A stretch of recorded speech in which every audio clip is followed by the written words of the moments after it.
Hello there. So on this tutorial, I will be showing you how to use Instant Facebook Presence.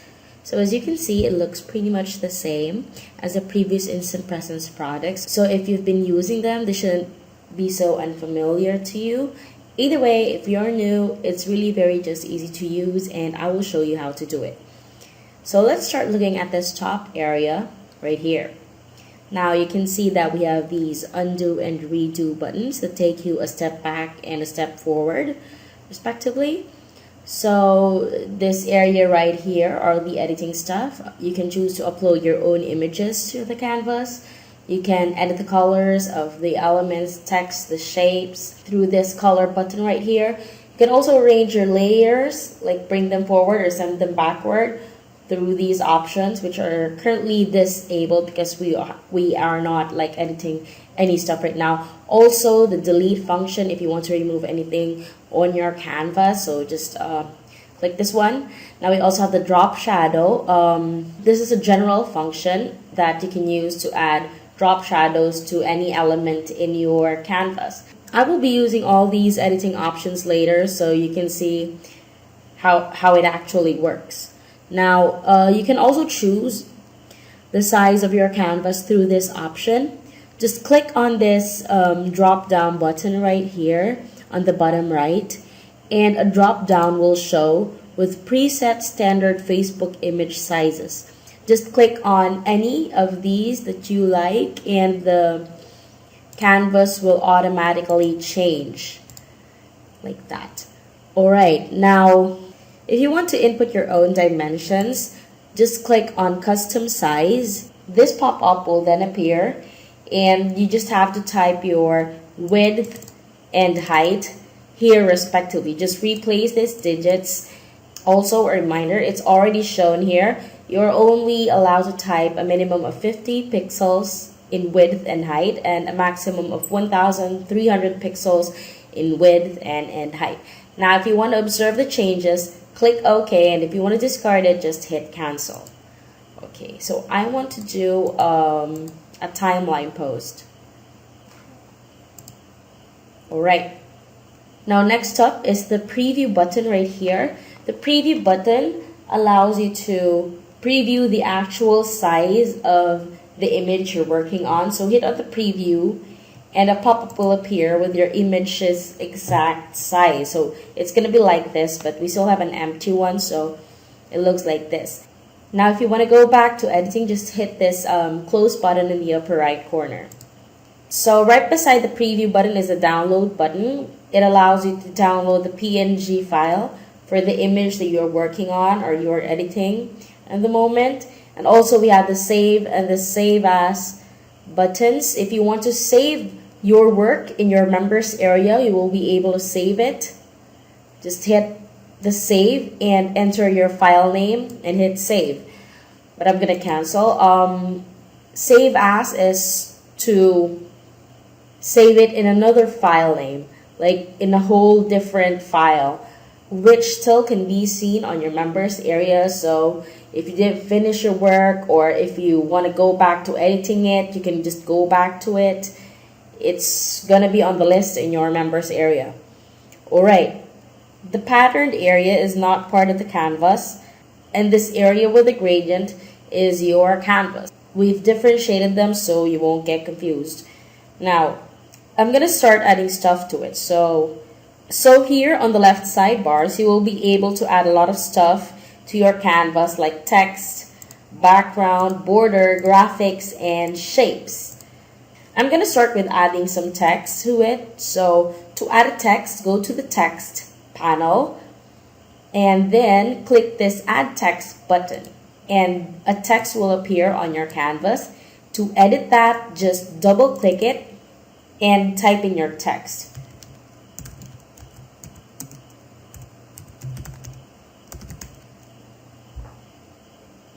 So to edit the font, click this drop down button on the text type tray and choose a font that you like from here. So let's say I'm going to choose this one.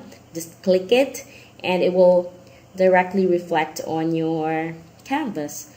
Now, if you want to change the size of your text, there are two ways to do that. You can use this size knob we have in the text panel. Just click on that, drag it to the right or to the left to resize, and then release. Alright?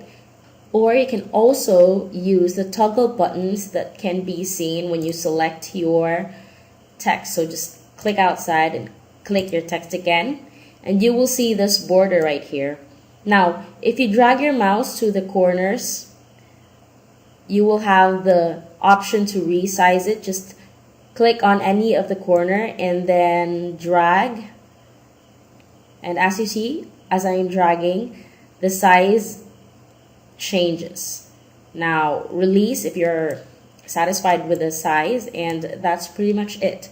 Okay, so now let's go to alignment. So I'm gonna add another text so this looks clear to you, and I'm gonna add some details like telephone number,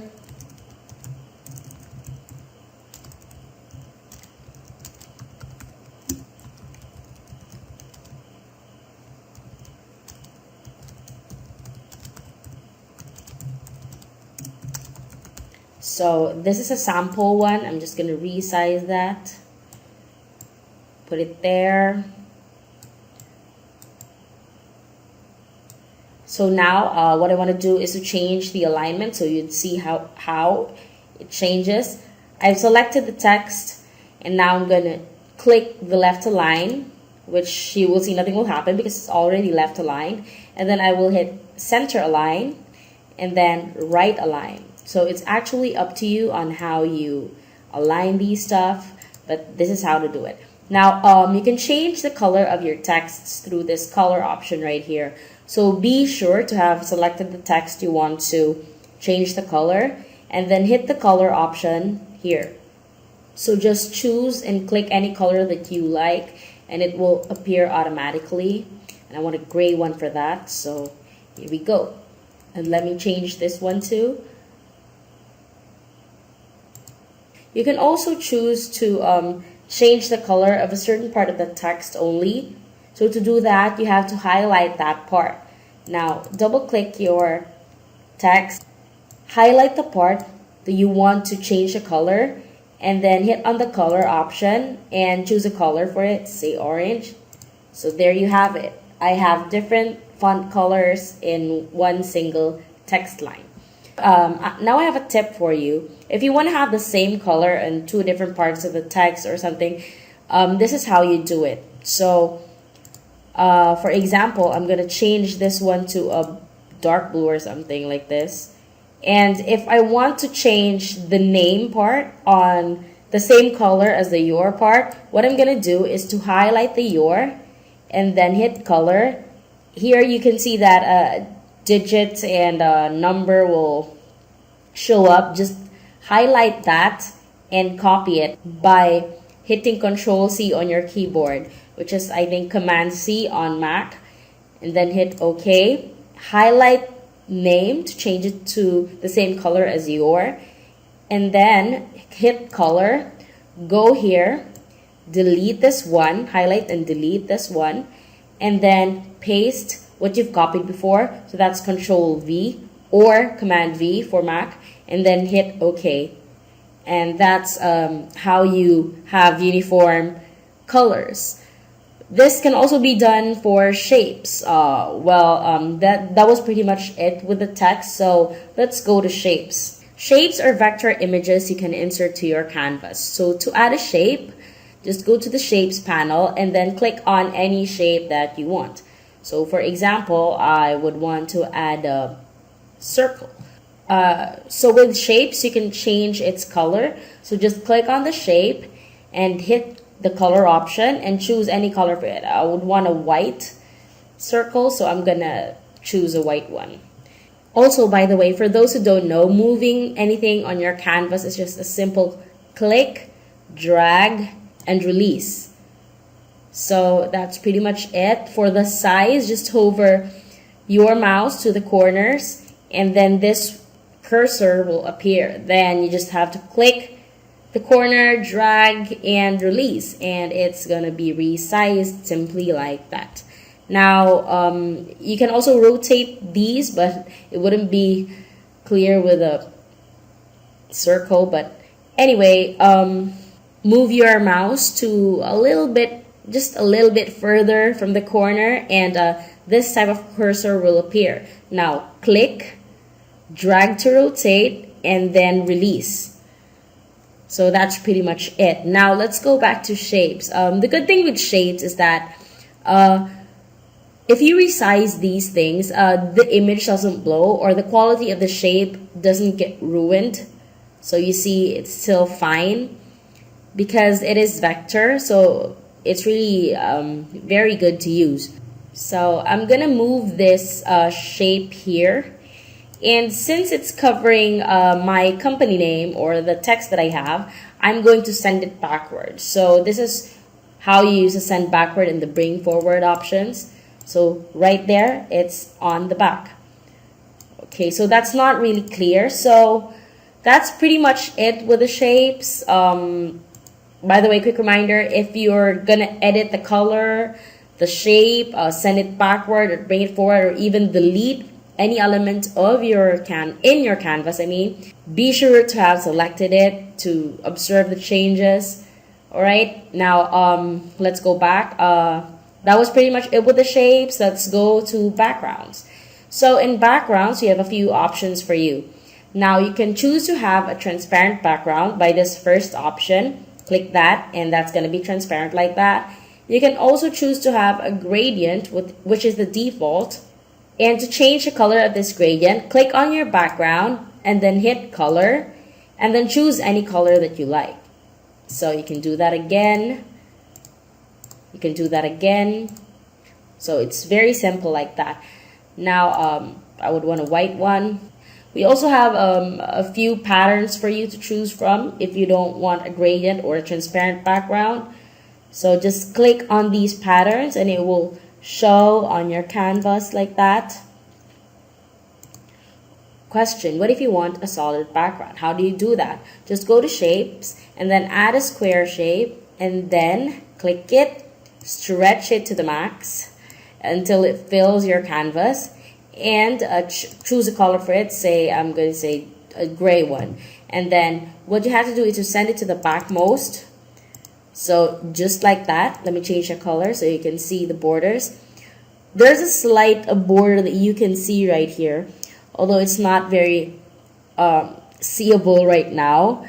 But no matter how much you stretch your image, it will get cropped to whatever size you have. Like for example, this one is a 418 timeline image picture pose. So when you download this, you will get a 418 by 418 cropped image. So this border is the line for that, is the mark for that. If you preview that, it's not so clear. Let me try another color. How about green? So if you preview that, it gets cropped to 418. So that's what you get if you download the PNG file. So don't fret if you go beyond your canvas size. So that's pretty much it. And adding a solid background, just add a shape, bring it backward, and then choose a color for it.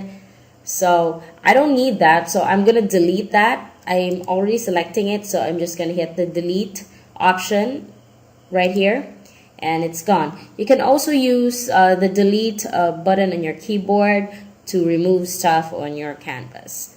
Anyway, if you want to revert changes, you can always just undo and redo these two buttons right here. So that's it.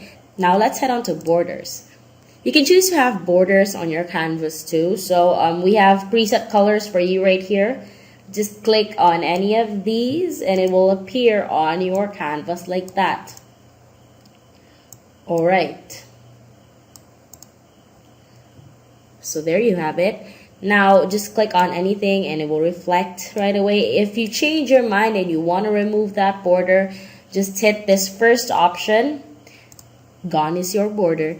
Next up, graphics. So in Instant Facebook Presence, we have provided you with a lot of cool free graphics that you can use for your work as what we have always done in the past. So in here you can see we have classified them to ribbons, business, devices, placeholders, social media, tags, and other graphics. So you can see these categories if you click this down button right there. Alright, so you can just browse through these graphics, and you will see a lot of cool stuff that you can use. And to use this, for example, I'm gonna insert a tag. So to use these graphics and put them in your canvas, just click on them simply and arrange them in your canvas any way you'd want to. So it's just really very simple like that. You can browse through all these graphics that we have for you. These are very cool graphics and free, of course.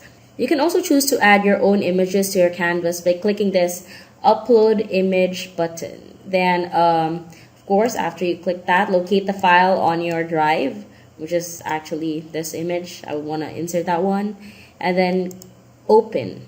So, like any other graphics, you can edit it the way you edit the other stuff. So this is a very ugly one right now, but it's the sake of using just anyway. Alright, so that was pretty much it, and that was basically how you can create anything from scratch. Just play with all these options and all these graphic add-ons. But we also have templates for you, which I haven't tackled yet. So just click on any template and it will reflect right away on your canvas. You can see these preset templates look really good.